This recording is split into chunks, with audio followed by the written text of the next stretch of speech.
Good morning, everyone. My name is Paul Griffin, and I serve as Interim Director for Penn State's Consortium on Substance Use and Addiction, which is housed in the Social Science Research Institute.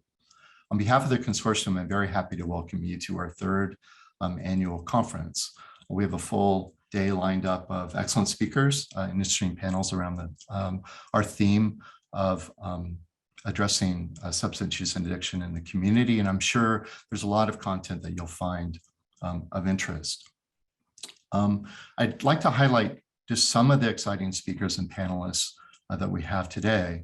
We'll start a first keynote given by Dr. Magdalena Cerdá, who directs the Center for Opioid Epidemiology and Policy at the NYU Grossman School of Medicine.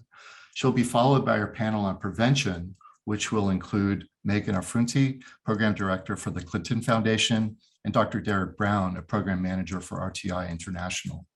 In the treatment panel, Dr. Sarah Kawasaki from Penn State's College of Medicine will have three representatives from successful and innovative programs in Kentucky, Ohio, and Vermont.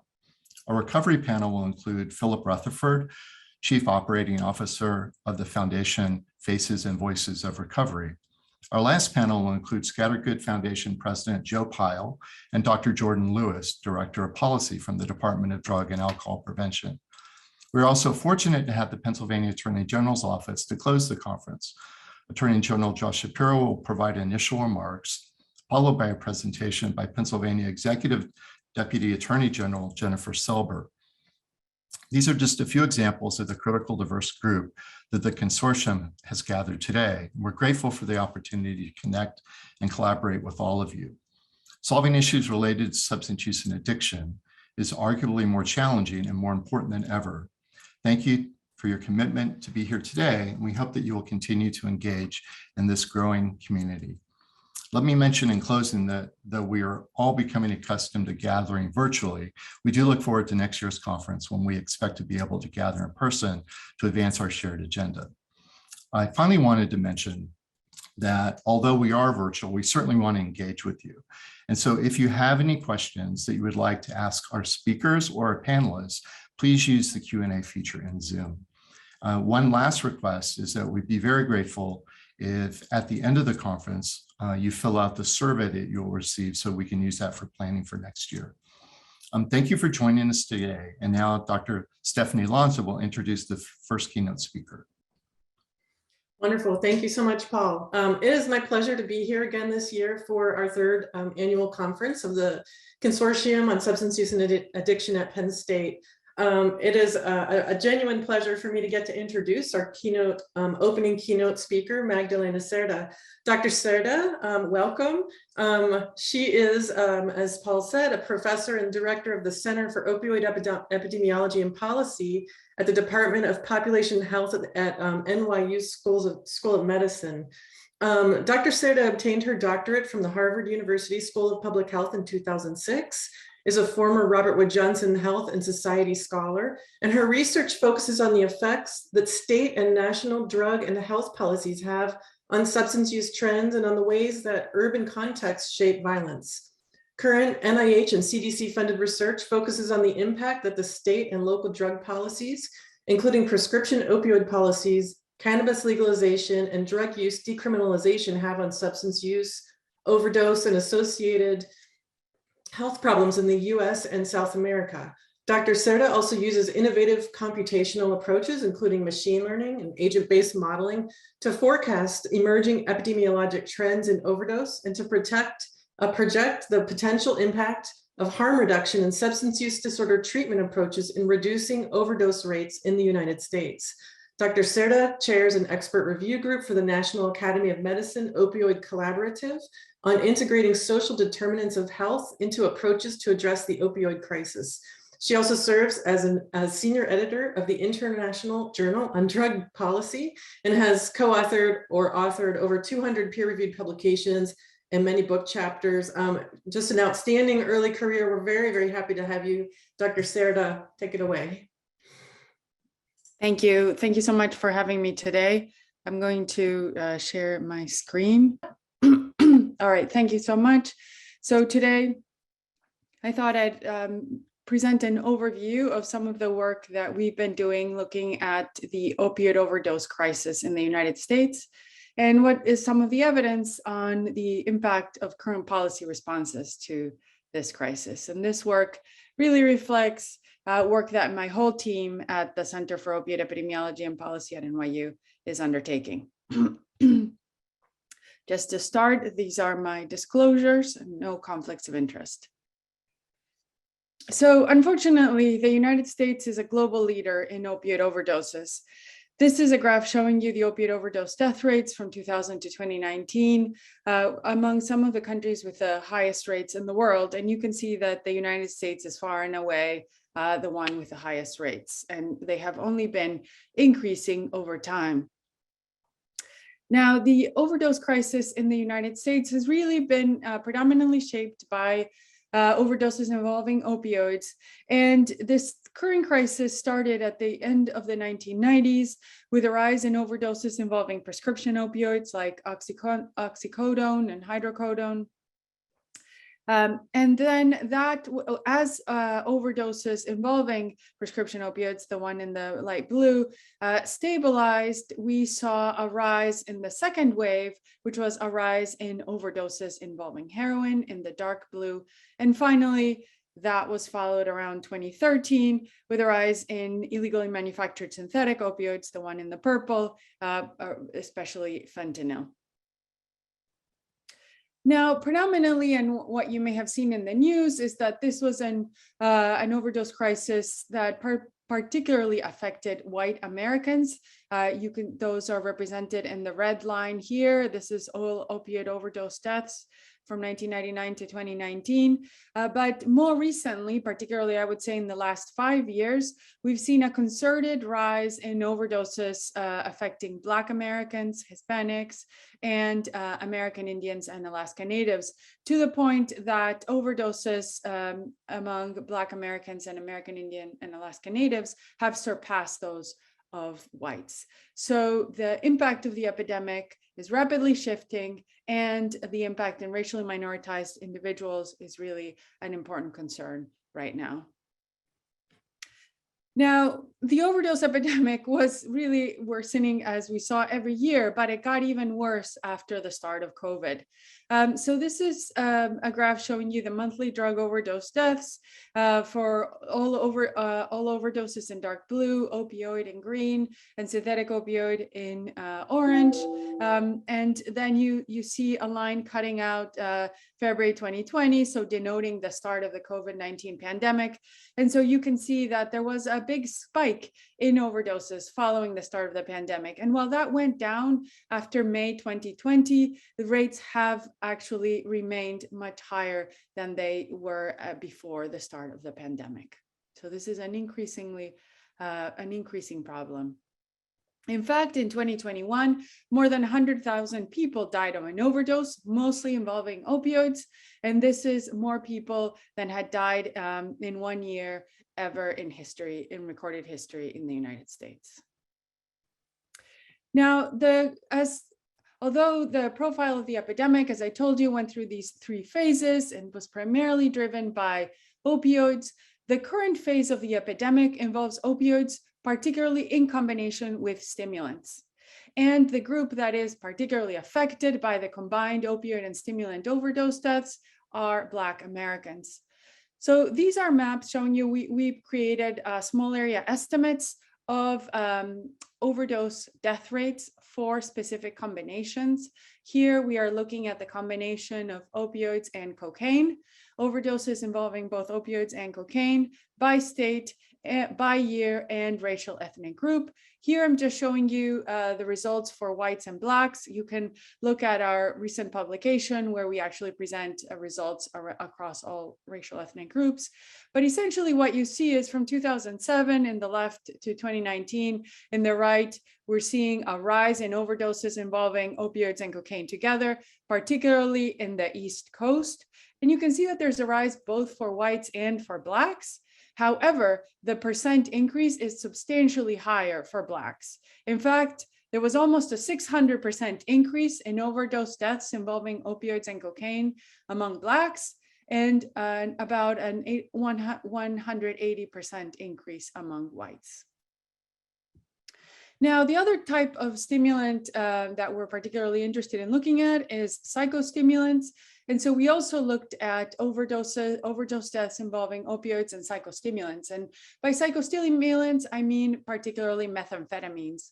And we also saw a rise in overdoses involving opioids in combination with psychostimulants. Again, here we're showing you the rates by race, year, and state, 2007 and 2019. You can see a rise across the whole country for whites and for Blacks, but again, a substantially higher rise for Blacks compared to whites. So again, the profile of the epidemic is constantly evolving. Again, still primarily involving opioids, but increasingly opioids in combination with either cocaine or methamphetamines. And it's increasingly affecting racially minoritized individuals, such as Black Americans and Native American Alaska Natives. So now that we've looked at the demographic profile and the trends in the epidemic, an important question to ask ourselves is, how did we get here, right? What contributed to this rise in opioid overdose deaths? And I always think it's important to look back at what the roots of the rise in the epidemic were, because that could help inform our approach in the future for other epidemics. So the growth the rise in the current crisis was really particularly tied to a growth in the supply of prescription opioids. So particularly in the mid-1990s, there was a shift in the perception about particularly the need to treat chronic non-cancer pain and the potential efficacy of opioids to treat chronic non-cancer pain, and a perception particularly driven by the pharmaceutical industry, as well as professional pain societies, that opioids could be a safe, non-addictive, humane alternative to treat chronic non-cancer pain. Now, that led to the proliferation of the use of opioids to treat chronic non-cancer pain. You can see here almost a 400% increase in opioid prescriptions from 1999 on. And as we saw a growth in the prescription opioid supply, we saw a subsequent rise in overdoses involving prescription opioids. That's denoted with the light blue line.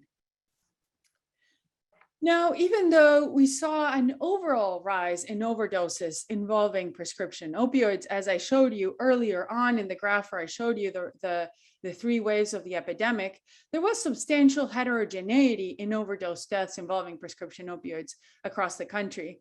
These are estimates that we have recently produced. They are state-specific estimates grouped into US regions over time for overdoses involving prescription opioids.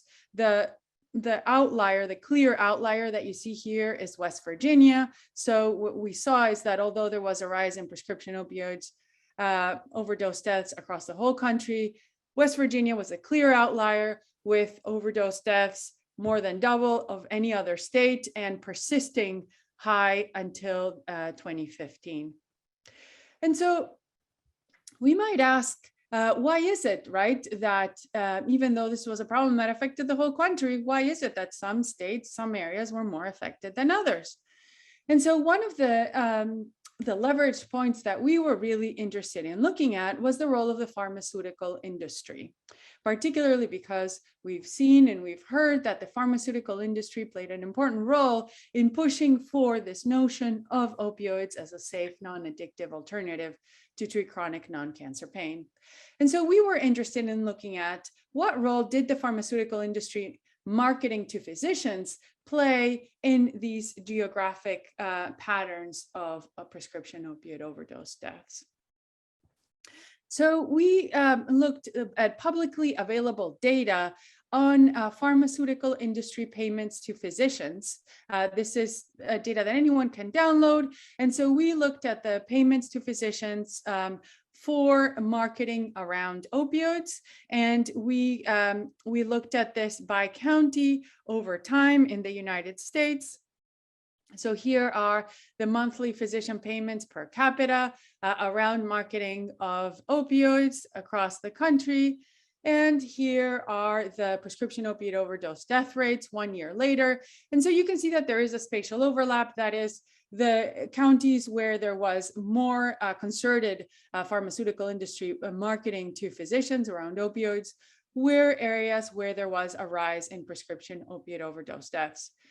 However, you could say, well, that's, it could just be a coincidence. This is all descriptive. So we wanted to test the extent to which, pharmaceutical industry marketing could actually be linked to a rise in prescription opiate overdose deaths. So we looked at this relationship. We found that in the years 2013 to 2015, there was more than $40 million invested in opioid marketing that targeted a small number of physicians in about 2,000 counties across the country. And we looked at the relationship between changes in marketing to physicians around opioids at the county level and changes in prescription opiate overdose deaths in the same county a year later. And what we found is that indeed a rise in county level opioid marketing rates were associated with a subsequent rise in prescription opiate overdose deaths. And this relationship seemed to be partly mediated by a rise in opioid prescribing. That is, counties where there was more concerted marketing of prescription opioids to physicians, there was a subsequent rise in opioid prescribing, and also then a subsequent rise in prescription opiate overdose deaths. What was really interesting here is that what seemed to matter was not so much how much physicians were paid, but it was the number of marketing interactions per physicians that really seemed to matter. So it was a lot of these low value transfers, that is, for example, coffees, lunches, rather than one huge sum of money transferred to physicians. And we think that is likely due to the more frequent interactions led to the establishment of greater trust by physicians with the pharmaceutical industry. Now, as we saw that rise in prescription opiate overdose deaths, and we saw the link to the rise in the prescription opioid supply, states and the federal government enacted a number of restrictions on the prescription opioid supply. And so we saw that prescription opioid overdose deaths actually stabilized.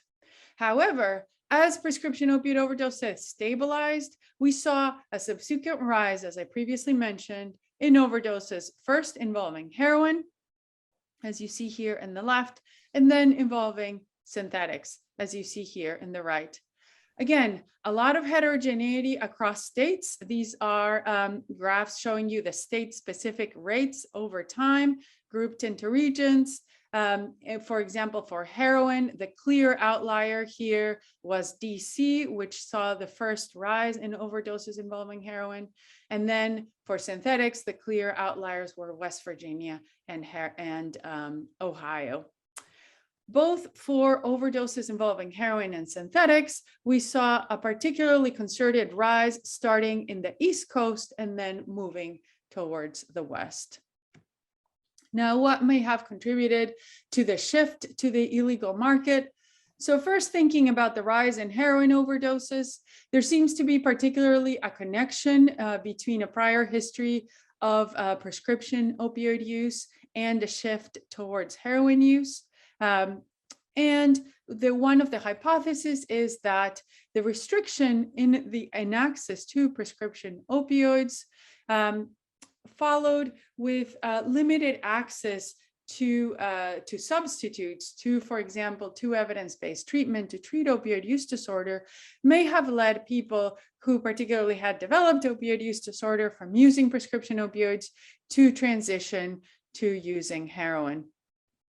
That coincided, the tightening of the prescription opioid supply and the rise of people with a prior history of using prescription opioids coincided with a shift in the heroin market, where particularly the price of Colombian heroin in the East Coast had decreased the purity of heroin had increased and the supply of heroin had increased. And so the shift in the supply, more purity, cheaper, and tightened prescription opioids may have coincided to contribute to the rise in heroin overdoses.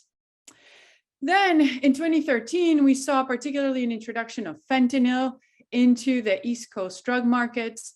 Fentanyl was much cheaper and much stronger than heroin, and so it overtook the heroin supply, was often combined with heroin or combined with cocaine, and it was much more lethal. And so we saw a rise in overdoses involving synthetics, starting in the East Coast and then moving to the West.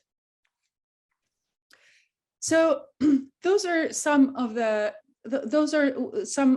data that we have around the trends in overdoses and what may have been some of the drivers, particularly some of the supply side drivers of the trends that we have seen up to the present time. Now, as we see this problem increasing, one of the important questions that we can ask ourselves, and that I ask myself as a researcher, as a public health researcher, is what's the evidence about what works, right? Because that will help us determine our response for the future. And so an important question here is, what role have the leading policy responses played in the opioid overdose crisis? And so there have been three predominant responses to the overdose crisis. So I wanted to share today some of the evidence that we have around these three leading responses. In the interest of time, I'm just going to talk about three studies, but I'd be happy to talk about a broader range of evidence around these three areas later on if you're interested. So first, one of the predominant approaches has really been around the regulation of the prescription opioid supply, as I just mentioned. So that's, for example, the CDC guidelines around opioid prescribing. That is, for another example, the prescription drug monitoring programs, or as you'll see in a minute, the pain management clinic laws.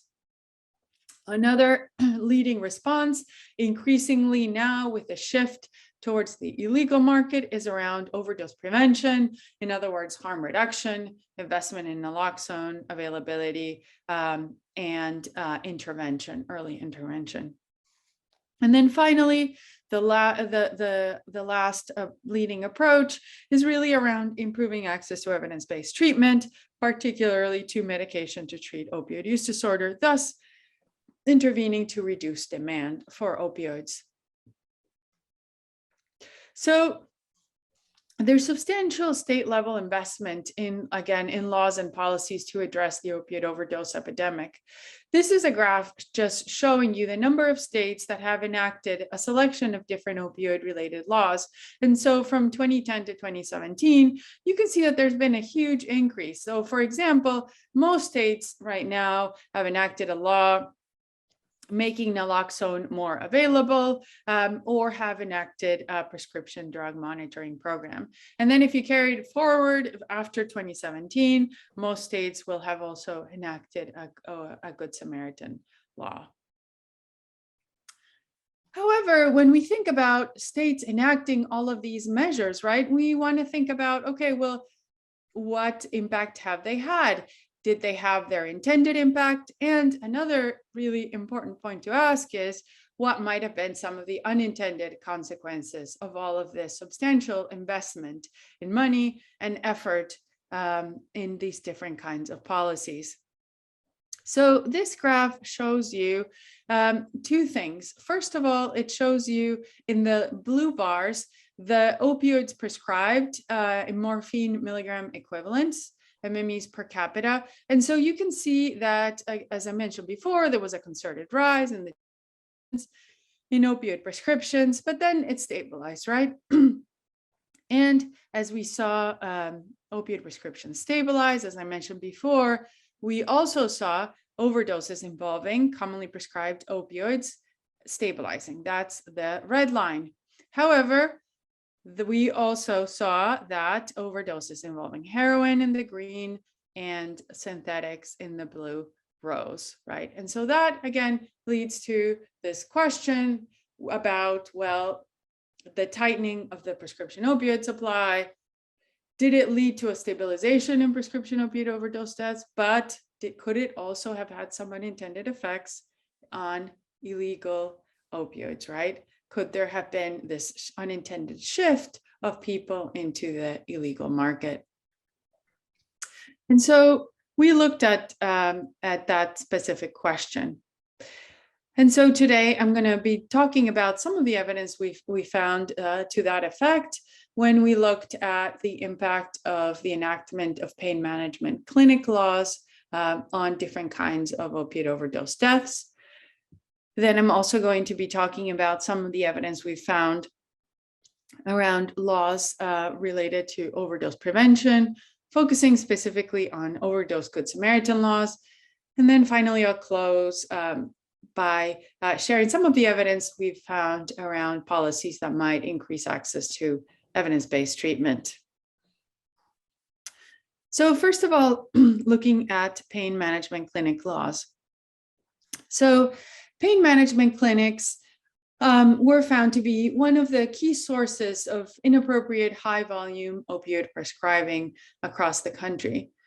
What seemed to happen is that some pain management clinics, particularly in some states, for example, in Florida, among others, they prescribed and dispensed opioids without a clear medical need. Often there were opioids exchanged for cash with no medical exam.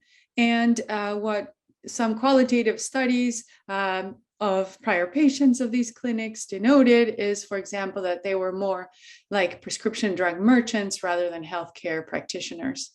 These were clinics where one could go in, get a prescription, and get the opioids at an on-site pharmacy. And often what happened is there were high volumes of these opioids that were given at one time, and then the patient, the quote-unquote patient, would use the high volume of opioids to divert it into the illegal drug supply across the country. And so the idea is that these pain clinics may have served as one of the sources for illegal diversion of prescription opioids, which may have contributed to the rise in overdoses involving prescription opioids. So one of the measures that were taken to address this problem and to siphon off this potential source of prescription opioids into the illegal drug supply was what was called pain management clinic laws. And pain management clinic laws tried to better regulate these pain clinics and try to prevent this kind of unprofessional behavior. So we wanted to look at the impact that pain clinic laws had on two things. First, we wanted to see, well, did the state level enactment of pain clinic laws lead to a change in county level prescribing of opioids? And particularly, we wanted to see whether it led to a decline in potentially risky patterns of opioid prescribing. That is long duration, and high dose prescribing of opioids. And we looked at two types of laws. First, we looked at any kind of pain management clinic law, but then we specifically looked at pain clinic laws where there were criminal penalties placed for non-compliance with the law. Why did we do this? Well, it turns out that different states enact pain clinic laws in very different ways. And we thought that the kind of law enacted could really make a difference. And we thought in particular, in order for these laws to have an impact, criminal sanctions might make an important difference. So here we see the results, the relative risk of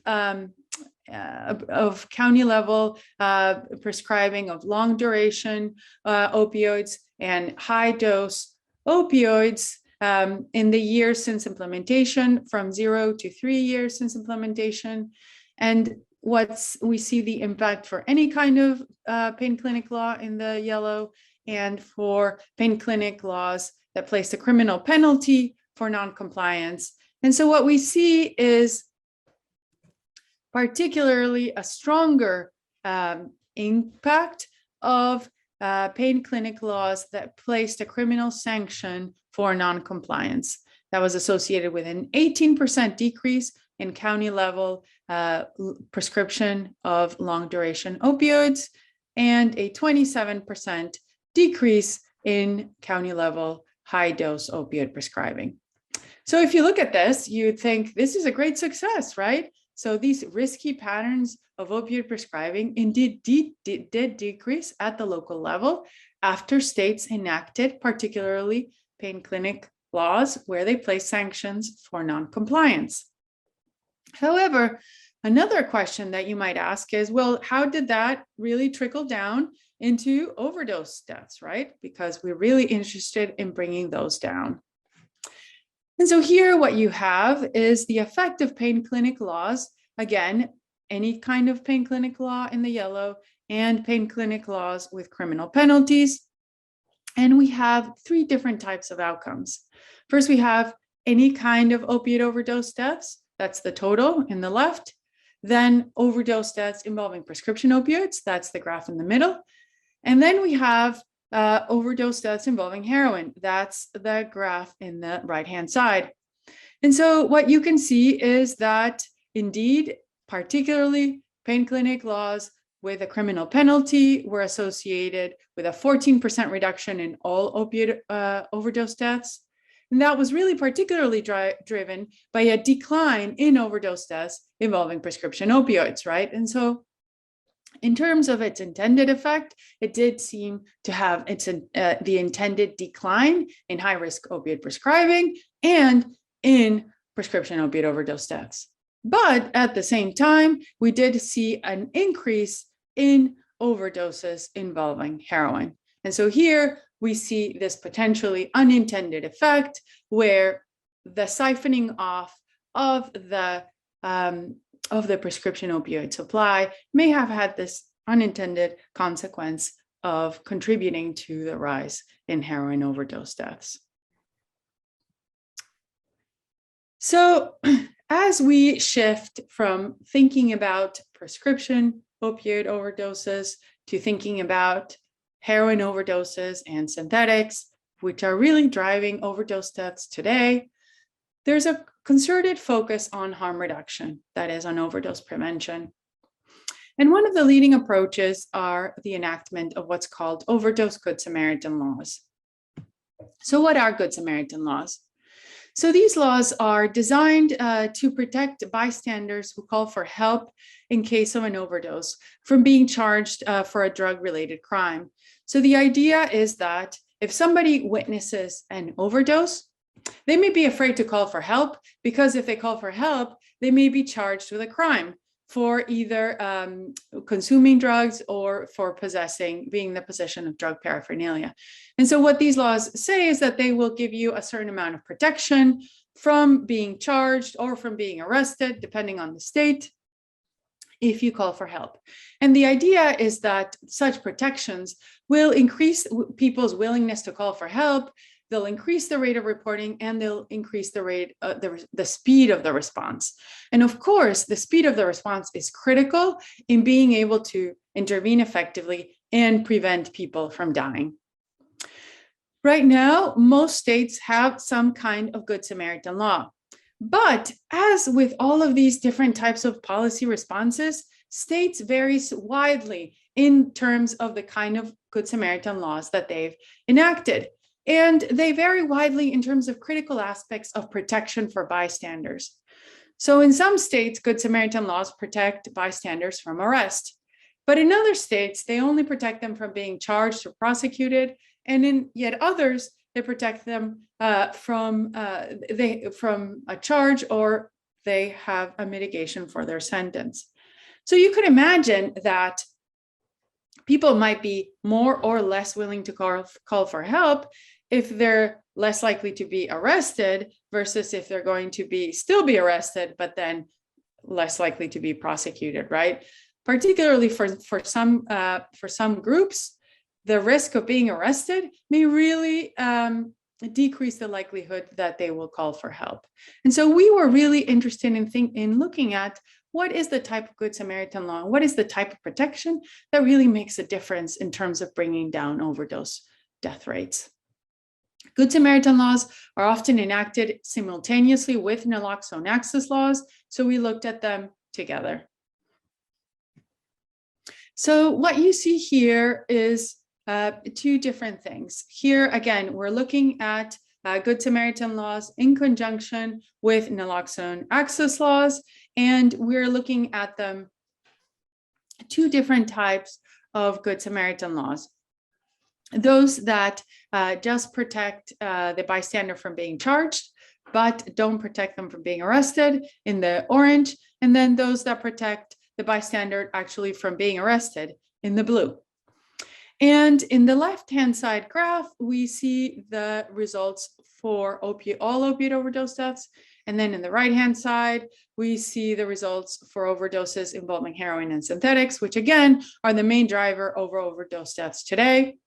What we see is that what seems to really matter is Good Samaritan laws that protect against arrest. So the broadest type of protection really seems to make a difference in terms of bringing down all opioid overdose deaths, but in particular overdoses involving heroin and synthetics. Okay, so I've talked about some of the evidence around regulation of the opioid supply and overdose prevention. That leads me to the last piece, which is improving access to treatment. And one of the key levers that we've looked at there is Medicaid expansion. So we know from randomized controlled trials that medication to treat opioid use disorder, such as methadone, buprenorphine, naltrexone, is very effective. We know that it can help patients cope with symptoms of withdrawal and relieve drug cravings. We've also seen that efforts to increase access to medication has been promising in terms of reducing the misuse of opioids and reducing hospitalizations. However, in spite of this evidence, access to medication for opioid use disorder remains a huge challenge. This is a graph from a work we currently have under review, where we created an estimate of the total number of people with opioid use disorder in the United States. And this is the uppermost line. And then you can contrast that to the bottommost line, which is an estimate of the actual number of people receiving medication for opioid use disorder. So there's a huge gap between the number of people who need medication and the number of people who are actually getting it. Now, one of the policy levers that could be thought about is to increase access to treatment is just increasing access to healthcare, right? And prior studies have shown that expansion of Medicaid did increase access to treatment for opioid use disorder. A study published in 2018 by Sharp et al. Looked at the change in number of prescriptions among Medicaid enrollees before versus after Medicaid expansion, among states that expanded Medicaid in the left and among those that did not expand in the right. And they saw that Medicaid expansion was particularly associated with a substantial increase in buprenorphine prescriptions. So we were interested in seeing, did this increase in prescriptions for medication for opioid use disorder, did that translate to a decline in overdose deaths associated with Medicaid expansion? And so in a study, we looked at the impact of Medicaid expansion on county level opioid overdose related deaths. Overall, all opioid overdose related deaths in the topmost estimate, and then by type of opioid.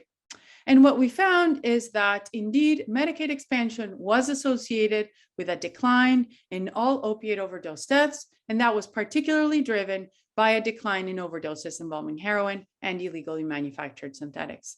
Again, really promising, because if we're thinking about shifting the curve now, we're really concerned about shifting overdoses involving heroin and illegally manufactured synthetics. So if we put all of this together, overdoses pose a huge and increasing public health problem.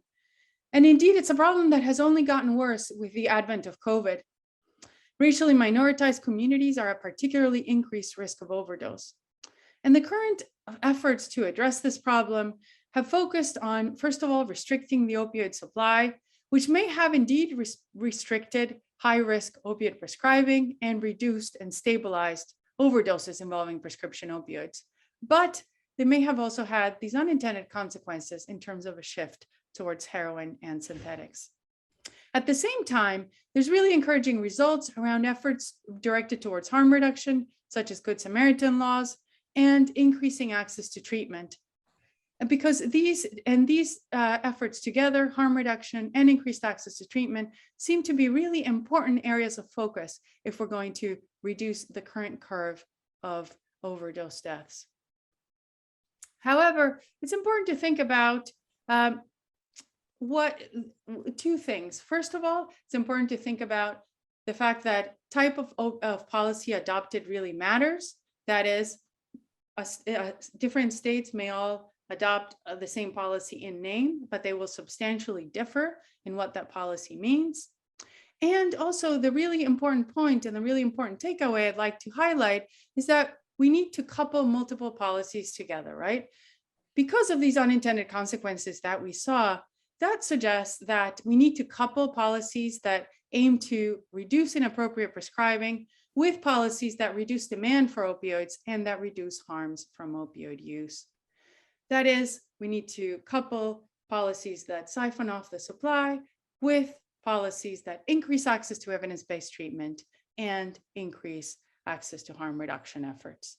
At the same time, I think a direction for future research is also thinking a little bit more upstream about what are the social drivers of opioid misuse and how could we intervene in communities earlier on to prevent this from getting worse in the future. Thank you so much for having me today, and I look forward to your questions. Thank you so much, Dr. Cerdá. That was a wonderful talk. Reminder that people can post questions in the Q&A window. Happy to take any questions. Your concluding remark, Dr. Cerdá, was kind of honed exactly in on where my mind was going. I was curious about a couple of things. One, if you had a crystal ball, given everything we know today, what do you think the future of the epidemic looks like? And the follow-up question is, thinking about at the community level, given policy changes that are unfolding at the federal and the state level, what can communities do maybe to better adopt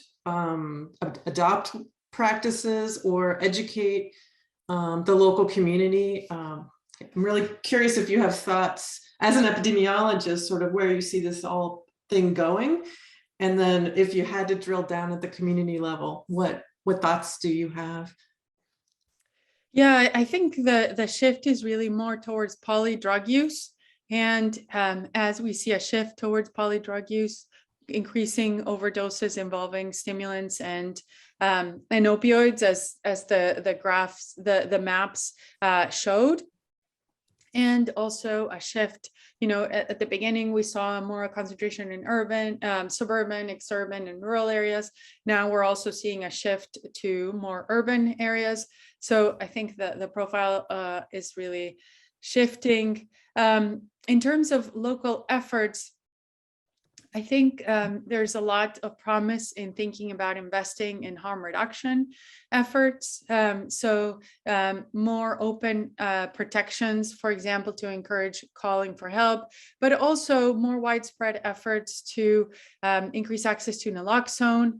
And coupled with that, I'm really excited about some of the more recent efforts around safe supply, thinking about alternatives to safe supply, thinking about drug checking efforts like fentanyl testing strips, and efforts in some jurisdictions around overdose prevention centers. That is, these sites where people can consume drugs under supervision in a safe environment. The reason I say that is because really right now what we're seeing is a shift to an increasingly lethal drug supply, right? And so we want to do everything possible to address that lethality and to address the lethality of the supply. So safe supply, drug checking, safe consumption sites will be really critical. And then also thinking about addressing sources of demand. So doing away with local barriers to, for example, access to methadone, I think will be increasingly important. And we're luckily seeing shifts in federal policy around methadone, but a lot of it is driven by local efforts, right? And local regulations around zoning, for example, of opioid treatment programs. So I think that should also be a key priority. And then the other final plug I will say is, we also have to think downstream, right, about preventing the next epidemic. And so for that, I would really call for the importance of starting early and thinking about these kind of horizontal prevention programs targeted at adolescents that really try to address a range of different risk factors, from different types of drug use to mental health to life skills in schools that could potentially, right, act as primary prevention for the next epidemic. So I think it is really a very much of a multi-component response. Thank you. That was a big answer to a big question. I think that you just alluded to some of the answer to prevention scientist Janet Welsh posted a question about some upstream strategies that you think would be effective and who should be targeted. And I think you commented on the kind of integrated approach. It does sound like you believe universal prevention strategies are a part of the formula. I do, yeah. And so, and I think so part of it is around, right, these horizontal programs rather than, you know, the drug use prevention program, the mental health promotion program, right? Mm-hmm. One program that addresses these cross-cutting risk factors that affect these comorbid problems, right? Mm-hmm. But I also think that one area where we haven't looked at and that I would really love to look at more is social and economic policies and the power for social and economic policies to shift the needle. And so what do I mean by that? I mean, for example, unemployment policy, unemployment benefits, minimum wage. So those worker protections, I think that long-term, expanding the social and economic protections may also contribute to the prevention of the next wave. We did see that part of the root of the problem in the current situation where we find ourselves was really concentrated in communities where there was underemployment, deindustrialization, limited worker safety protections. So I think a cross-cutting also investment addressing the social drivers of this problem may be important.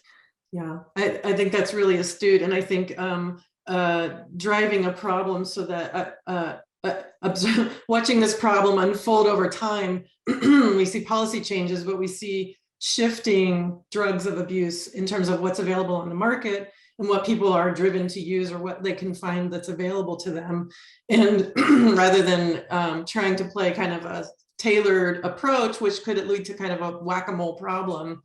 I think, you know, broad policies, but also broad intervention strategies and prevention strategies make a lot of sense. We'll end with one last comment. Sarah Chelensky, also prevention scientist at Penn State, wanted to just raise a comment really more than a question. And it struck her, as you referred to, the relationship with physicians and the prescribing practices as sort of a piece of social capital. And we typically think of social capital as a positive element in one's life. And if you have more social capital, you have better outcomes. And I don't know if you had any reactions to her comment about referring to a social capital framework to understand how doctors ended up prescribing more opioids for pain. It's an interesting concept. That's a really interesting perspective. I honestly never thought about it that way, but because we often think about social capital in a very positive way, but I guess this could be one of the unintended consequences. I guess on the other hand, we could potentially leverage that social capital to change such behaviors, right, around particularly efforts around academic detailing. And I think that that has been the case, and we have seen a lot of change in opioid prescribing. So hopefully now we're seeing the more positive side of that. Yeah, I think so. And thinking about, addressing chronic pain and having a physician who will take that seriously can be, a form of social capital. But like you said, this is unintended consequences. Do you think cannabis plays a role potentially with the increasing legalization? Do you see that as a potential outlet for pain management? Complicated issue. Yeah. Yesterday I was thinking, we have results on cannabis legalization, and I thought, should I present it or not? But they're still preliminary. I don't know. It's a complicated question. So far from what we've seen a decline in opioid use among people who previously used cannabis. So in that sense, you could say it's a positive. And we've also seen that particularly states that enacted very expansive cannabis legalization, those that legalized recreational cannabis use, experienced a decline in overdoses. So again, I think that's quite promising. But at the same time, we are seeing in our data an increase in overdoses in areas where medical cannabis was legalized. And so we still don't quite understand what's going on there. And so that hence why I didn't present it yesterday, because I feel like we need to better understand what is driving these disparate results. I'm not sure what the answer is yet. Wow, we really look forward to reading what your group decides about that and seeing some of those results. So really fascinating talk. I love that you started out our conference today, Dr. Cerdá, with the big picture. And as we walk toward community-based solutions around prevention and intervention, treatment and recovery support, I hope we will enjoy a day that is where we have these thoughts, these big picture thoughts embedded throughout with all of us today. So thank you for your presentation. I know you need to run and teach class. We're very grateful for your time this morning. And Paul, you can chime in. I believe that the first panel discussion will begin promptly at 10:45 today. Is that right? That's correct. Thanks. So we have a 10-minute break, everyone. Thank you, Dr. Cerdá. Thank you.